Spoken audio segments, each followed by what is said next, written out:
So hello all, in this video we will talk about next topic for applied maths, relation and types of relation. This topic is in 12th standard also. In first chapter, first exercise, this topic is there. Relation and types of relation. In this topic we are going to talk about Cartesian products first, then we will discuss a relation, what is a relation, how do we define it, and then we'll talk about types of relation. So let's first talk about Cartesian product. So let's suppose for Cartesian product,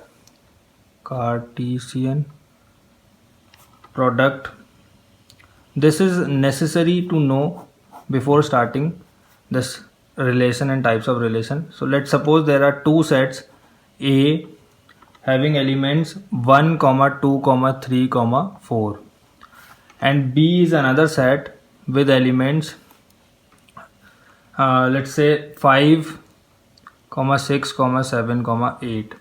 Right, there are two sets. A is 1, 2, 3, 4 elements. B has elements 5, 6, 7, 8. So A cross B, Cartesian product, we read it as A cross B. कैसे पढ़ेंगे? A cross B. तो A cross B में कैसे elements होंगे? पहला element इसका 1, दूसरा element B का, फिर 1 के साथ सारे एलिमेंट्स B के अलग अलग एलिमेंट्स बनाएंगे 1, 6, 1, 7, 1, 8. नेक्स्ट 2, 5, 2, 6, 2, 7, 2, 8. नेक्स्ट 3, 5, 3, 6, 3, 7, 3, 8.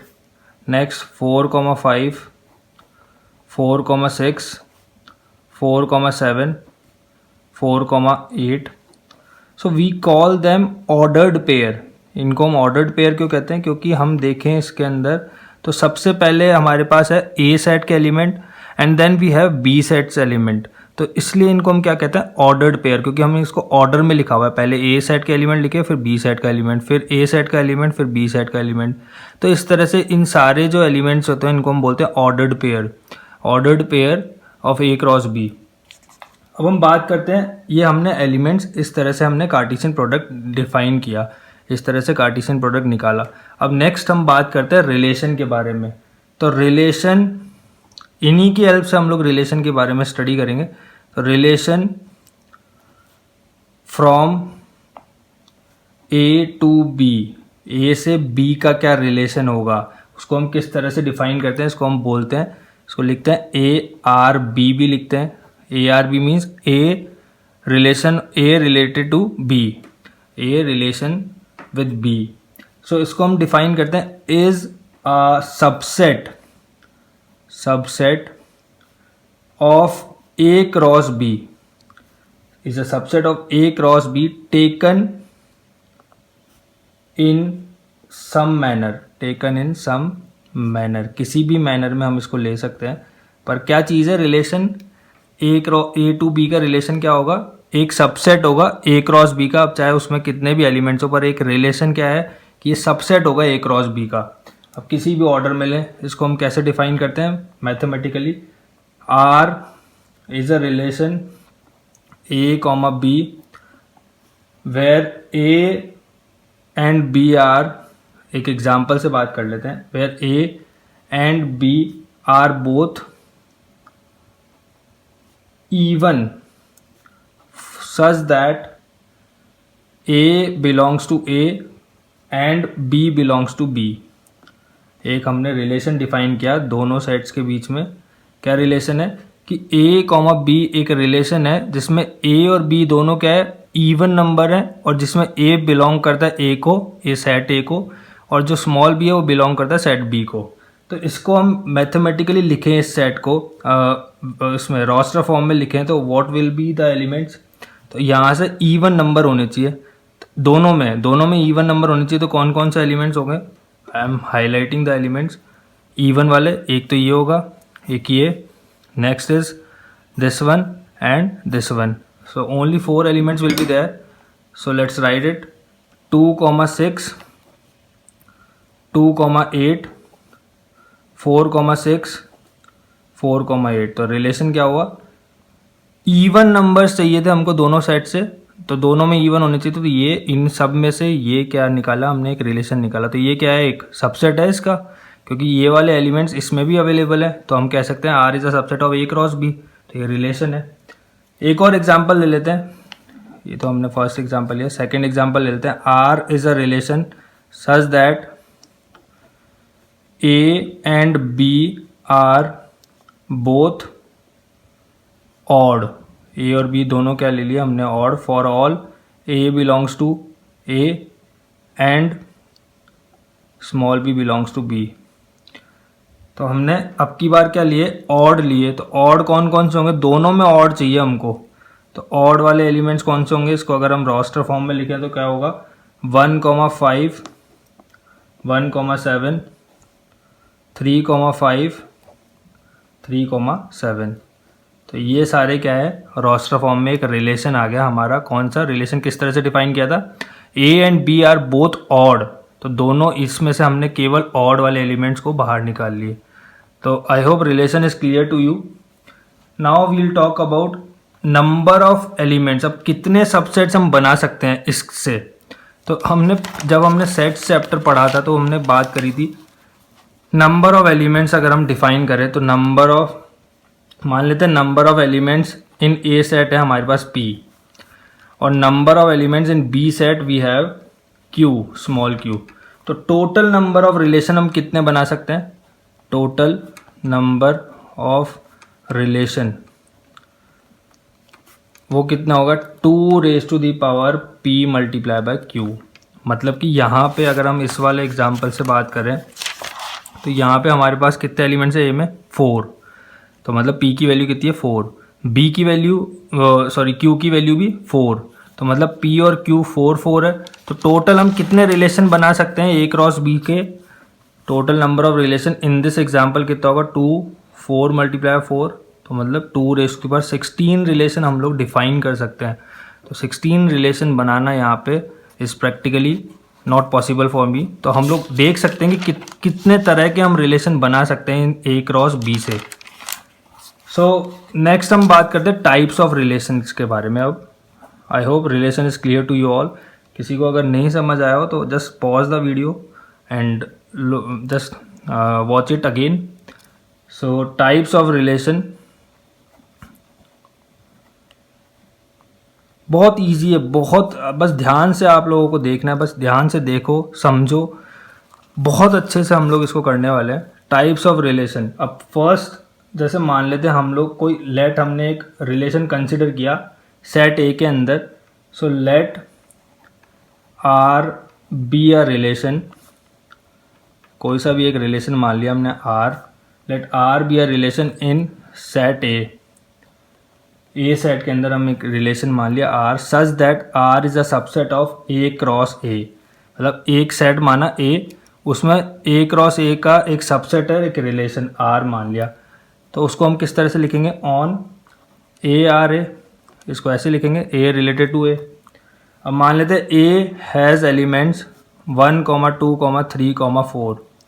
तो ए क्रॉस ए में how many elements will be there, इसी के साथ। तो 1 का 1 के साथ 1,1, 1 का 2 के साथ 1,2, then 1,3, then 1,4, then 2,1, then 2,2, then 2,3, then 2,4, then 3,1, 3,2, 3,3, 3,4, then 4,1, 4,2, 4,3, 4,4। तो यही सारे एलिमेंट्स होंगे, ये ऑर्डर्ड पेयर होंगे किसके, ए क्रॉस ए के। अब इसी की हेल्प से हम लोग कई सारे रिलेशंस को डिफाइन करेंगे। कौन कौन से रिलेशंस को हम लोग बात करने वाले हैं इस वीडियो के अंदर। हमारा सबसे पहला रिलेशन होगा नल और वॉइड और एम्प्टी रिलेशन। सबसे पहले हम बात कर लेते हैं नल रिलेशन, इसको हम बोलते हैं वॉइड रिलेशन और एम्प्टी रिलेशन भी कहते हैं। हम लोगों ने नल सेट के बारे में पढ़ा था, एम्प्टी रिलेशन। हम लोगों ने नल सेट या एम्प्टी सेट के बारे में पढ़ा था, वैसा ही कुछ है। तो नल रिलेशन, वॉइड रिलेशन या कह लो एम्प्टी रिलेशन। अब मान लेते हैं कोई एग्जांपल कंसिडर करते हैं पहले। तो आर कोई एक रिलेशन है, हमने इसी एग्जांपल से हम लोग पढ़ने वाले हैं। तो आर हमने कोई रिलेशन माना where such that A comma B, B is equal to A plus 5। हमने मान लिया बी जो है वो ए प्लस 5 है for all A belongs to A and B belongs to ए।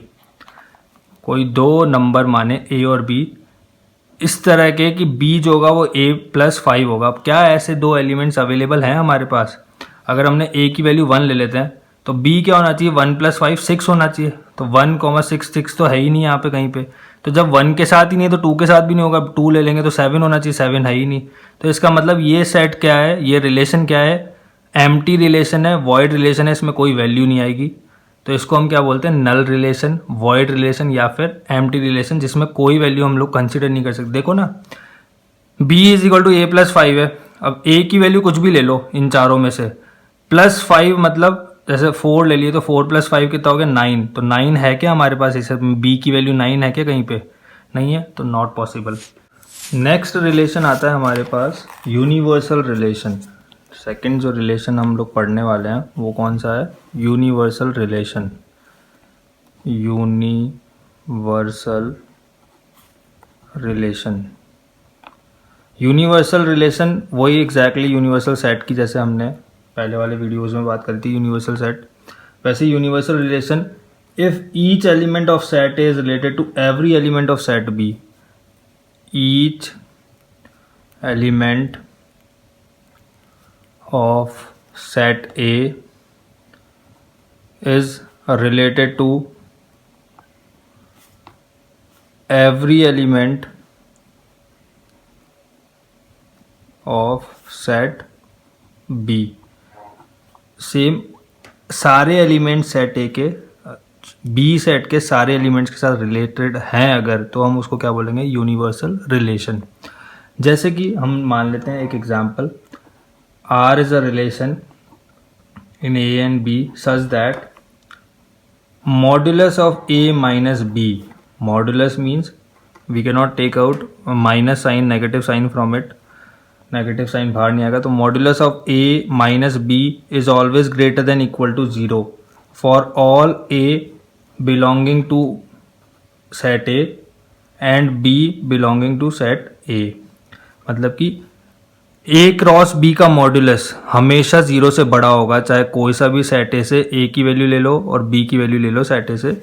देख लेते हैं, चाहे हम कुछ भी ले लें, ये हमारे पास था सेट ए, तो सेट ए से अगर हम 1 ले लेते हैं तो 1 माइनस सेट बी से ले लेते, सेट मतलब बी एलिमेंट मान लेते 2, तो 1 माइनस 2 क्या होगा? -1। -1 का मॉड्यूलस क्या होगा?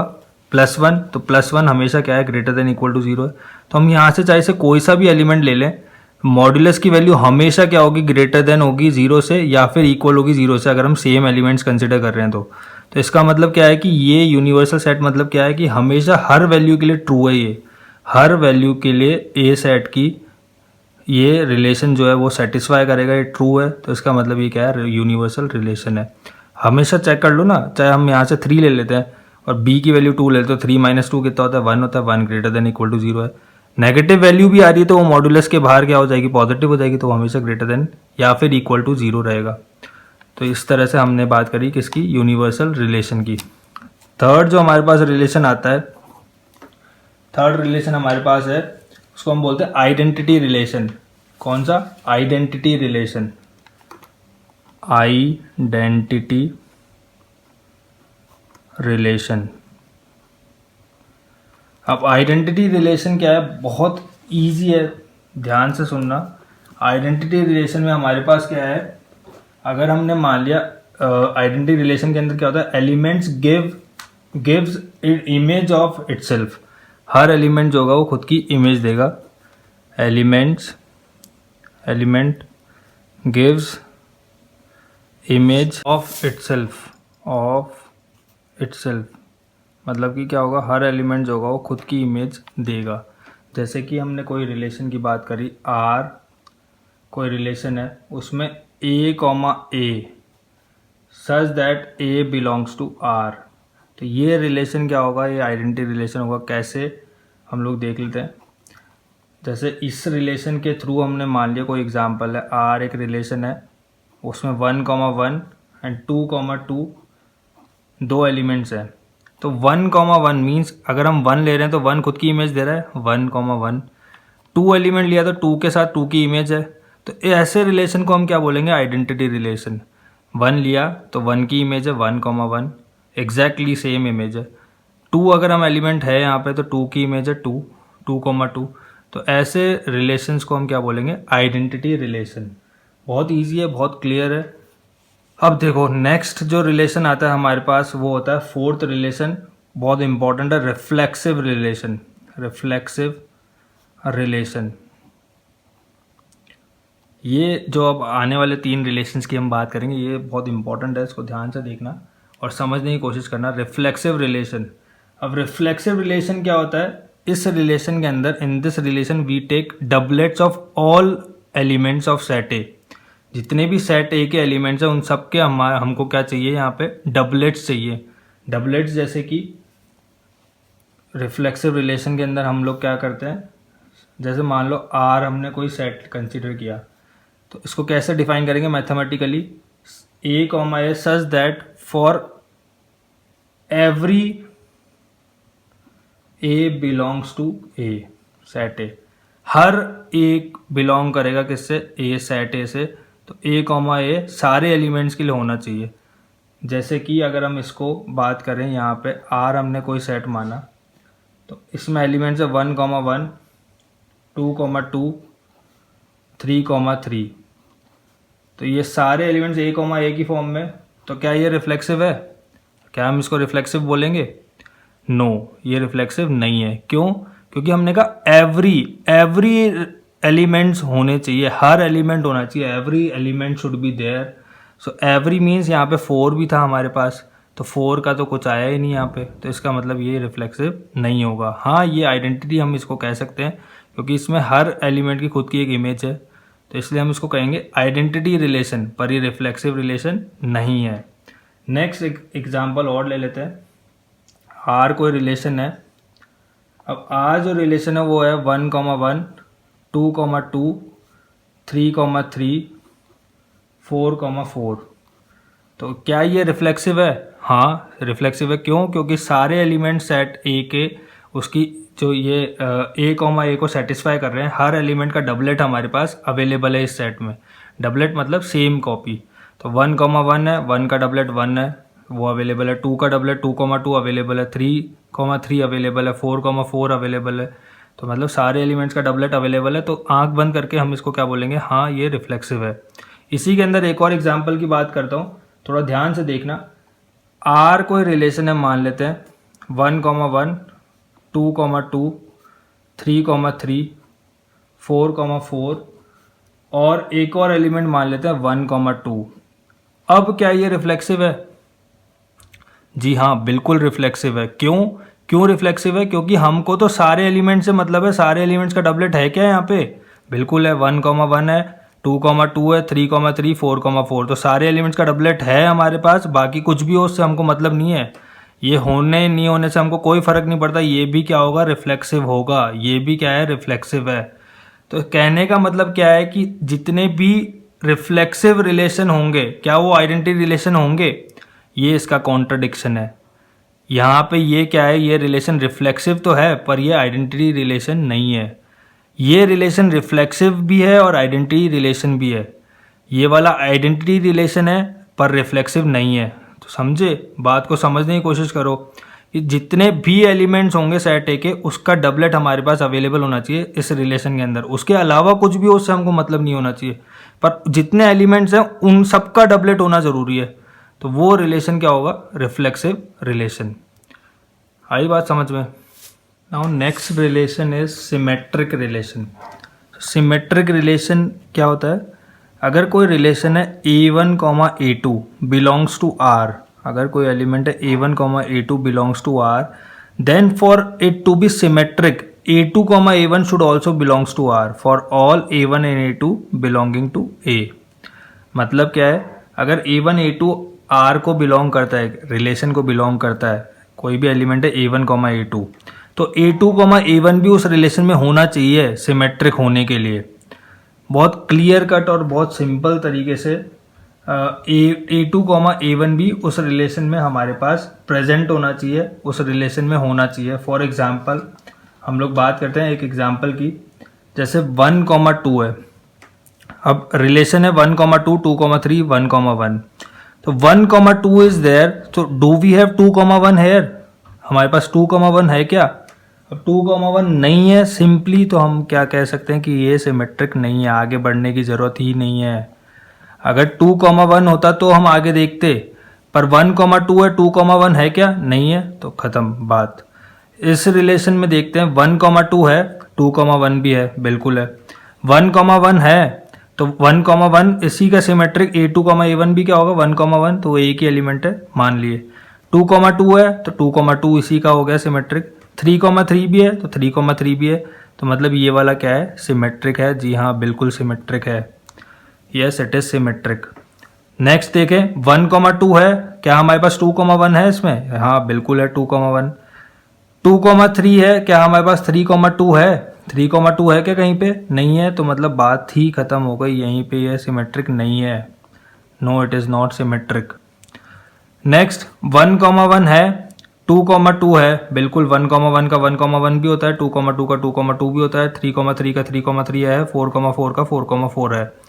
1 2 है, 2 1 है, बिल्कुल है। तो 2 3, अब 2 3 है तो हमारे पास क्या होना चाहिए इसके लिए? 3 2 होना बहुत ज़रूरी है इसके लिए। For it to be symmetric we need 3 2। So do we have 3 2 in this element, in this relation? No, so then it is not symmetric. एक लास्ट एलिमेंट पे आके ये सिमेट्रिक नहीं हुआ। तो बहुत ईजी है क्लासीफाई करना कौन सा सिमेट्रिक है कौन से नहीं है। इस वाले को देख लेते हैं। 1 1 बिल्कुल है, 2 2 2 2 भी है, 3 3 भी है, 4 4 भी है, तो बिल्कुल ये क्या है? सिमेट्रिक है जी। Yes, it is symmetric. इन्हीं को अगर हम चेक करें कि ये रिफ्लेक्सिव है या नहीं है, रिफ्लेक्सिव के बारे में हमने क्या पढ़ा था? A relation is reflexive if it is related to itself, right? उसमें खुद का डबलेट होना चाहिए, हर रिलेशन का डबलेट होना चाहिए। तो 4 रिलेशन थे, 1 1 है यहाँ पे, 2 2 है क्या? तो नहीं है, तो मतलब ये रिफ्लेक्सिव नहीं है।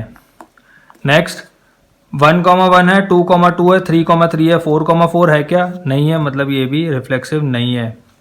नेक्स्ट 1 1 है, 2 2 है, 3 3 है, पर क्या 4 4 है? नहीं है, तो मतलब ये रिफ्लेक्सिव नहीं है। नेक्स्ट 1 1 भी है, 2 2 भी है, 3 3 भी है, 4 4 भी है, बिल्कुल है। आगे चाहे कुछ भी हो उससे मतलब नहीं, हमारे पास चारों एलिमेंट्स के डबलेट्स अवेलेबल हैं, इसका मतलब ये क्या है? रिफ्लेक्सिव है। यस, इट इज रिफ्लेक्सिव, ये रिफ्लेक्सिव है। नेक्स्ट 1 1 है, 2 2 है, 3 3 है, 4 4 है, सारे एलिमेंट्स के डबलेट है, मतलब ये क्या है? रिफ्लेक्सिव है। तो ये रिफ्लेक्सिव भी है और सिमेट्रिक भी है। अब नेक्स्ट जो रिलेशन आता है, आई होप आपको क्लियर हुआ हो रिफ्लेक्सिव क्या होता है, सिमेट्रिक क्या होता है। अब नेक्स्ट जो रिलेशन आता है वो होता है ट्रांजिटिव रिलेशन। ट्रांजिटिव रिलेशन बहुत ध्यान से देखिए कि ट्रांजिटिव रिलेशन क्या होता है। If A B belongs to R, अगर कोई एलिमेंट है A B वो R को बिलोंग कर रहा है, and B C belongs to R, B C भी R को बिलोंग कर रहा है, तो क्या कंपलसरी होना चाहिए? तो A C should also belongs to R। A C भी रिलेशन के अंदर होना चाहिए। सीधे एग्जाम्पल से बात करते हैं। 1 2 है, 2 3 है, तो क्या होना चाहिए? 1 3 होना चाहिए, तभी ये ट्रांजिटिव होगा। भाई A B है, B C है, तो A C भी तो होना चाहिए, 1 3 भी तो होना चाहिए। तो 1 3 नहीं है, इसका मतलब ये क्या है? ट्रांजिटिव नहीं है। No, it is not transitive. Next देखते हैं 1 2 है, 2 1 है, A B है, B C है, तो A C 1 1 भी है। यस, बिल्कुल है। इसके लिए देखते हैं 2 1 है, 1 2 है, तो क्या हमारे पास A B है, B C है, तो A C भी 2 2 भी है हमारे पास। नेक्स्ट देखते हैं 1 1 है, नेक्स्ट 1 1 तो खुद का होगा ही होगा, 1 1 नेक्स्ट 2 2 है, 2 2 भी है, और 3,3, 3,3 भी है, बिल्कुल है, 3,3 है। नेक्स्ट देखते हैं 1,3। अब 1,3 का और कोई एलिमेंट है ही नहीं भाई, 1,3 a, b तो है।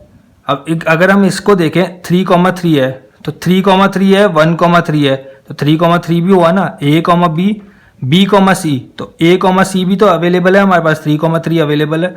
लास्ट वाले इस एलिमेंट पे आए 1,3 पे, तो 1,3। अब दूसरा 3, कोई भी एलिमेंट 3 से रिलेटेड हो तो 3 से रिलेटेड 3,3 है, पर इसके साथ में a, b तो है हमारे पास, पर b, c नहीं है। तो b, c नहीं है तो इससे कोई हमको फर्क नहीं पड़ेगा। b, c जब है ही नहीं तो a, c तो होगा ही नहीं ना। तो इसका मतलब ये क्या है, होना नहीं होना इसका बराबर है। जब इसका कोई b, c ही नहीं है तो उससे कोई हमको फर्क नहीं पड़ता। तो ये क्या है, हमारा ट्रांजिटिव है। वापस देखिए 1,2 है, 2,1 है, तो 1,1 भी है, बिल्कुल हो गया ये ट्रांजिटिव। अभी आगे और देखते हैं, 2,1 है, a, b है, b, c है, तो डू वी हैव 2,1, बिल्कुल है, ये 2,1 है। a, b है, 1 के साथ कोई b, c है, तो do we have this 1,1 we have, 1,3 we have, do we have 1,3, yes we have 1,3, a, b, b, c, a, c, तो a, c ये खुद है। नेक्स्ट 2,2 है, बिल्कुल है, 2,1 है, यस 2,1 भी है, तो do we have this 2,1, do we have, yes 2,1 भी है। देखो a, b, b, c, a, c होना चाहिए, तो a, c खुद ही तो है, 2,1 खुद ही तो है। नेक्स्ट देखो 3,3 है, a, b है, बिल्कुल है, b, c मतलब 3 के साथ कोई एलिमेंट, तो 3,3 खुद ही तो है भाई, b, c, a, b तो है, तो b नहीं, b, c नहीं भी हो तो कोई फर्क नहीं पड़ता, पर b, c इसको हम खुद को भी कंसिडर कर सकते हैं, और 3,3 खुद है ही, तो a, c भी खुद ही हो गया, इससे कोई फर्क नहीं पड़ा। नेक्स्ट देखिए 1,3, डू वी हैव 3,3, बिल्कुल है 3,3, और 3,3 भी है, तो ये क्या है, ट्रांजिटिव है, yes it is transitive. Next देखिए 1,2 है, 2,1 है, 1,2 है, 2,1 है, डू वी हैव 1,1, यस बिल्कुल है, 2,1 है, 2,3 है, 2,1 है, 1,1 है, तो do we have this 2,1, yes. सीधे इससे देखो a, b, तो a, b ये हो गया, a ये हो गया, b हो गया। अब b, c चाहिए तो b, c भी है, तो a और c कौन सा है, 2,1, तो 2,1 अवेलेबल तो है हमारे पास।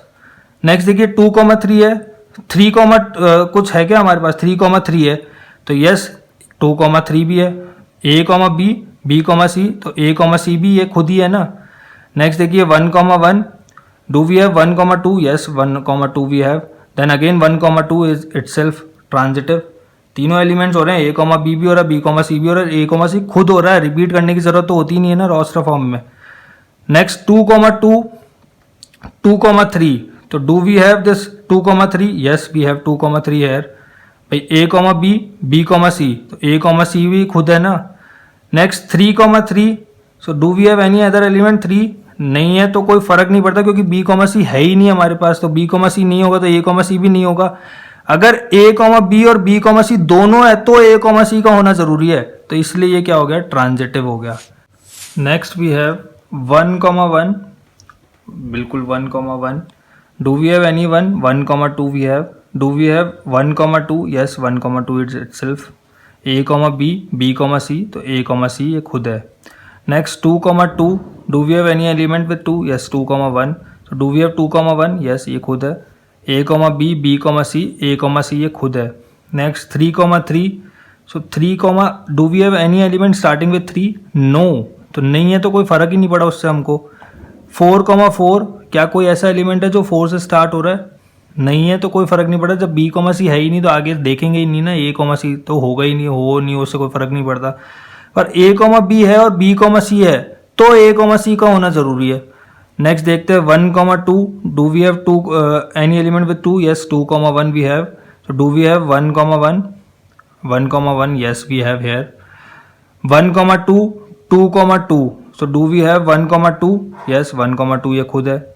नेक्स्ट 2,1, 1,2, डू वी हैव 2,1, 2,1 है क्या हमारे पास, यस ये खुद है 2,1। 2,1 अगर a,b इसको लेते हैं और b,c इसको लेते हैं तो भी 2,1 ये खुद ही हो रहा है। a,b इसको लेते हैं, b,c इसको लेते हैं तो 2,2 ये रहा हमारे पास available a,c। 2,3 do we have 3,3 3,3 we have, so do we have 2,3, yes 2,3 ये खुद है, तो ये भी क्या है ट्रांजिटिव है। सारे एलिमेंट्स को चेक करना है, a,b b,c अगर हैं तो a,c को ज़रूर होना पड़ेगा, चाहे वो खुद ही एलिमेंट हो रहा हो, क्योंकि हम इसमें रोस्टर फॉर्म में रिपीट तो करते ही नहीं है। Next 1,1, yes 1,1 we have. 2,2 1 से कोई एलिमेंट स्टार्ट ही नहीं हो रहा तो आगे जाना ही नहीं है। 2,2 do we have 2,2 2 any element starting with 2, no. 3,3 any element starting with 3, no. ऐसे हम क्यों कर रहे हैं, क्योंकि a,b तो अगर हम b1 को मान रहे हैं तो b,c के लिए 1 से कोई एलिमेंट स्टार्ट होना चाहिए, तो वो इसके अलावा और कोई है ही नहीं। अगर हम इसको भी कंसिडर करें तो a,c भी ये खुद ही हो जाता है भाई, a,b इसको माने b,c इसको माने तो a,c भी खुद हो गया। ऐसे ही ये आगे वाले हैं, तो ये क्या है, ये भी ट्रांजिटिव है। नेक्स्ट 1,1 2,2 3,3 4,4 तक तो हमको बात समझ आई गई कि वो होंगे। 1,2 2,1 do we have this 1,1, yes यहाँ पे है। 2,1 1 से कोई एलिमेंट 1,1 तो 2,1 ये खुद है। 2,3 2,3 है। 3,2 है क्या, 3,2 भी है तो 2,2 ये खुद है। 3,2 डू वी हैव 2,3 3,2 a,b है, b,c है, तो a,c मतलब 3,2 होना जरूरी है, तो 3,2 है क्या हमारे पास यहाँ पे, नहीं है। इसका मतलब ये ट्रांजिटिव नहीं है। एक लास्ट एलिमेंट पे आके बात अटक गई, तो एक पे अटकी चाहे कितने भी अटके, ट्रांजिटिव नहीं है तो नहीं होगा, वो सब पे होना जरूरी है। देखो 3,2 2,2 तो 3,2 होना जरूरी है, सॉरी 3,2 वी हैव 2,1 तो हमको 3,1 होना जरूरी है, तो 3,1 है क्या हमारे पास, नहीं है। अगर हम ऐसे देखें तो ऐसे तो है 3,2 2,2 तो 3,2 तो हो रहा है, पर ये इससे सेटिस्फाई नहीं हो रहा। a,b b,c a,c होना चाहिए, 3,1 होना चाहिए, 3,1 नहीं है तो नहीं होगा। अगर हम इसके बारे में बात करें, इसके बारे में क्या ये ट्रांजिटिव है या नहीं है, क्या कहते हैं, मेरे हिसाब से तो ट्रांजिटिव है। कैसे, 1,2 है, अब a,b तो है तो b,c हो नहीं हो, b,c नहीं है, इसका मतलब आगे हमको जाना ही नहीं है। 3,4 क्या हमारे पास कोई 4 से एलिमेंट स्टार्ट हो रहा है, नहीं है तो हमको आगे जाना ही नहीं है। b,c नहीं है तो आगे हम बात ही क्यों करेंगे, b,c होगा तभी हम a,c की बात करेंगे, जब b,c नहीं होगा तो a,c की बात ही नहीं करेंगे, तो ये क्या है, ये एक ट्रांजिटिव है। अब बात करते हैं इन बाकी एलिमेंट्स को भी देख लेते हैं, सिमेट्रिक है कि रिफ्लेक्सिव है। अब सिमेट्रिक 1,2 हमने बात करी थी, सिमेट्रिक में क्या होता है, वो खुद से होना चाहिए। a1, a2 है तो a2, a1 भी होना चाहिए, तो सिमेट्रिक के लिए 1,2 2,1 है क्या, नहीं है, तो ये सिमेट्रिक नहीं होगा। नेक्स्ट 1,2 2,1 है, 1,1 1,1 खुद ही है, 2,2 2,2 खुद ही है, 3,3 3,3 खुद ही है, 1,3 3,1 है क्या, नहीं है, तो ये भी सिमेट्रिक नहीं होगा। नेक्स्ट 1,2 2,1 है, 2,3 3,2 है क्या, अब 3,2 नहीं है तो ये सिमेट्रिक, ये भी नहीं होगा। 1,1 2,2 3,3 4,4 1,2 2,1 2,3 3,2 है क्या, 3,2 नहीं है तो ये भी सिमेट्रिक नहीं होगा। नेक्स्ट 1,1 2,2 ये सिमेट्रिक है, बिल्कुल है, सिमेट्रिक होगा। 1,1 2,2 3,3 4,4 नेक्स्ट 1,1 2,2 3,3 4,4 यहाँ तक तो सिमेट्रिक है। 1,2 2,1 भी है, 2,3 3,2 ये है, बिल्कुल है सिमेट्रिक, क्योंकि सारे एलिमेंट्स का a1, a2 तो a2, a1 भी अवेलेबल है। अब हम बात करते हैं, ये तो बिल्कुल सिमेट्रिक है ही नहीं कहीं से भी, तो नॉट सिमेट्रिक। रिफ्लेक्सिव का देखें तो रिफ्लेक्सिव मतलब खुद के सारे एलिमेंट्स होने चाहिए, वही एग्जाम्पल हम ले रखे हैं अभी भी। ए सेट के अंदर कितने एलिमेंट्स थे, 4 एलिमेंट्स थे, 1, 2, 3, 4, तो यहाँ पे रिफ्लेक्सिव नहीं है क्योंकि सारे एलिमेंट का डबलेट नहीं है। यहाँ पे 1,1 है, 2,2 है, 3,3 है, 4,4 नहीं है, तो ये भी रिफ्लेक्सिव नहीं है। इधर भी 4,4 नहीं है तो रिफ्लेक्सिव नहीं है, एक भी एलिमेंट नहीं होगा तो नहीं होगा। 1,1 2,2 3,3 4,4 चारों हैं, आगे कुछ भी हो उससे फर्क नहीं पड़ता, ये रिफ्लेक्सिव होगा। ये चारों हैं, रिफ्लेक्सिव होगा। इसमें भी चारों हैं, आगे कुछ भी हो उससे फर्क नहीं पड़ता, ये रिफ्लेक्सिव होगा। ये वाला रिफ्लेक्सिव नहीं होगा क्योंकि इसमें सारे एलिमेंट्स के डबलेट अवेलेबल नहीं है। एक छोटी सी बात रह गई थी यहाँ पे, अगर कभी कभी पूछ लेते हैं आर इनवर्स क्या होता है। आर इनवर्स, तो आर इनवर्स मतलब अगर हम इस एलिमेंट के लिए बात करें, इस वाले रिलेशन की बात करें, तो आर इनवर्स मतलब पहले इसको लिखो और बाद में इसको लिखो, उल्टा कर दो पूरी सीक्वेंस को। तो 1,1, 2,2, 3,3, 4,4 तक तो एज इट इज रहा क्योंकि डबलेट है। फिर नेक्स्ट हो गया 2,1, फिर 1,2, फिर 3,2। तो अब ये क्या आ गया, पूरी सीक्वेंस रिवर्स हो गई। अब जब भी अगर हमको रिफ्लेक्सिव चेक करना है, सिमेट्रिक चेक करना है, सॉरी, जब भी हमको सिमेट्रिक चेक करना है तो आर इनवर्स किसके इक्वल होना चाहिए, आर के इक्वल होना चाहिए। जब भी ये होगा तो हम वो उस रिलेशन को क्या बोलेंगे, सिमेट्रिक रिलेशन। छोटी सी बात है, ध्यान से समझना, जब भी आर इनवर्स आर के इक्वल होगा तो हम उस रिलेशन को सिमेट्रिक कह देंगे डायरेक्टली। क्या यहाँ पे है, ये 1,1 है, 2,2 है, 3,3 है, 4,4 है, 2,1 है, 1,2 है, 3,2 है क्या, 3,2 नहीं है यहाँ पे भी 2,3 नहीं है, तो ये क्या है, इस वजह से ये सिमेट्रिक नहीं था।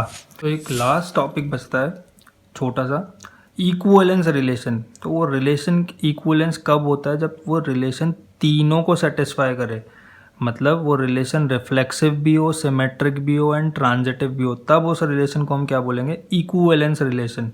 A relation is said to be equivalence relation if it is reflexive, symmetric and transitive. For example, बात करते हैं, let T be the set of all triangles in a plane. हमने कोई सेट की बात करी T, जो कि एक सेट है सारे ट्राइंगल्स का किसी एक प्लेन में।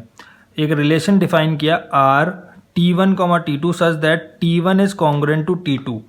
T1 क्या है, कॉन्ग्रुएंट है T2 से। तो सबसे पहले चेक करते हैं क्या ये रिफ्लेक्सिव है। अब हमको पता है कि कोई भी ट्राइंगल होगा T1, अब वो ट्राइंगल खुद से तो कॉन्ग्रुएंट होगा ही होगा, T1 will be congruent to T1 itself. तो कोई भी ट्राइंगल अगर होगा T1 तो वो खुद से तो कॉन्ग्रुएंट होगा ही होगा। तो हम, और हर ट्राइंगल T1 खुद से कॉन्ग्रुएंट होगा, बिल्कुल कोई सा भी ट्राइंगल उठा लो खुद से तो कॉन्ग्रुएंट होगा ही होगा। तो अगर हमारे पास कोई रिलेशन है, हमने बात कर लिया कोई भी रिलेशन की T1, T2 या T1, T1 सॉरी, तो T1, T1 रिलेशन है वो सेटिस्फाई करेगा फॉर ऑल T1। क्यों, क्योंकि for all T1 because T1 is congruent to T1। हर ट्राइंगल खुद से तो कॉन्ग्रुएंट होगा ही होगा। तो इसका मतलब ये क्या है, अब ये किसके लिए ट्रू है, T1, T2 चाहे कोई सा भी हो, हर रिलेशन के अंदर कोई सा भी ट्राइंगल से ले लो वो खुद से तो कॉन्ग्रुएंट ही होगा। इसका मतलब क्या है, दिस इज रिफ्लेक्सिव। वो क्या होगा, रिफ्लेक्सिव होगा, रिफ्लेक्सिव रिलेशन। अगर हम बात करते हैं T1, T2 की सिमेट्रिक के लिए, तो अब कोई भी ट्राइंगल है T1, T2 और हमको पता है कि T1 कॉन्ग्रुएंट है T2 से, for all R T1 is congruent to T2। तो अगर T1 T2 के कॉन्ग्रुएंट है तो T2 भी T1 के कॉन्ग्रुएंट होगा, बिल्कुल होगा। This implies T2 is also congruent to T1। अगर कोई ट्राइंगल दूसरे ट्राइंगल के कॉन्ग्रुएंट है तो दूसरा ट्राइंगल भी तो उसके कॉन्ग्रुएंट होगा। तो ये भी किसके लिए है, for all T1, T2 belonging to R। तो this implies this is symmetric भी होगा ये रिलेशन। कोई भी ट्राइंगल दूसरे ट्राइंगल के कॉन्ग्रुएंट है तो दोनों ट्राइंगल अगर एक दूसरे के कॉन्ग्रुएंट है तो चाहे पहले किसी को भी लिखो, कॉन्ग्रुएंट तो दोनों ही है ना। तो ये क्या है, सिमेट्रिक है। वही A1, A2 और A2, A1 दोनों अवेलेबल है। नेक्स्ट ट्रांजिटिव की बात करें तो हमारे पास है T1, T2। अगर कोई दो triangle T1, T2 belongs to R, दोनों कॉन्ग्रुएंट है। दूसरा है एंड T2, T3 कोई दो दूसरे ट्राइंगल है T1, T2, T2, T3 belongs to R मतलब दोनों कॉन्ग्रुएंट है। T1, T2 कॉन्ग्रुएंट है, T2, T3 कॉन्ग्रुएंट है। तो हम यहाँ से क्या कह सकते हैं कि T1 कॉन्ग्रुएंट होगा T3 के भी। तो हम यहाँ से कह सकते हैं T1, T3 भी क्या होंगे, R को बिलोंग करेंगे। क्यों, क्योंकि अगर T1 T2 के कॉन्ग्रुएंट है और T2 T3 के कॉन्ग्रुएंट है तो T1 भी T3 के कॉन्ग्रुएंट होगा ना। तो यहाँ से ये रिलेशन क्या हो गया, ट्रांजिटिव रिलेशन। अब ऐसा रिलेशन जो कि तीनों हो, रिफ्लेक्सिव भी हो, सिमेट्रिक भी हो, ट्रांजिटिव भी हो, तो वो क्या होगा, इक्विवेलेंस रिलेशन। उस रिलेशन को क्या बोलेंगे, इक्विवेलेंस रिलेशन। ये हमारा सॉल्यूशन है। So thank you all.